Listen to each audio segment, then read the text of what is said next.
Simplify 2 1 by 4 plus 5 1 by 3 minus 1 1 by 6 divided by this. Let's calculate the numerator separately, denominator separately, and then see if we can put the two together. 2 1 by 4 is 2 into 4 8 plus 1 9 by 4. 5 1 by 3, 5 into 3 15 plus 1 16 by 3 minus 1 1 by 6 is 7 by 6. LCM of 4, 3 and 6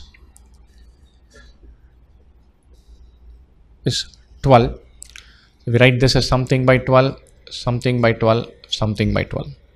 7 by 6 is 14 by 12 into 2 into 2. 16 by 3, 3 into 4 is 12, 16 into 4 is 64 by 12. 4 into 3 is 12, 9 into 3 is 27. 64 by 12 minus 14 by 12 is 50 by 12. 50 plus 27, 77 by 12. The numerator is 77 by 12. So let's think about this. 0.195 plus 0.905. 5 plus 5 is 10, 0, 1. 1 plus 9 is 10, 0, 1. 1 plus 1, 2. 2 plus 9, 11 is 1.1. So the denominator is 1.1 by 1.2.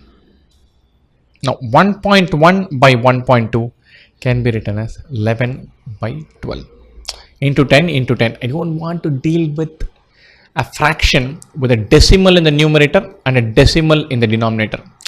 So we'll remove the decimal part. 1.1 by 1.2 is 11 by 12. So we're looking at 77 by 12 divided by 11 by 12, which is nothing but 77 by 12 into 12 by 11. The 12 gets knocked off, 77 by 11, which is 7. Answer choice B. Take LCM, deal with fractions, deal with the numerator. Add the two decimals, divide it well, deal with the denominator. Numerator by denominator, the final step.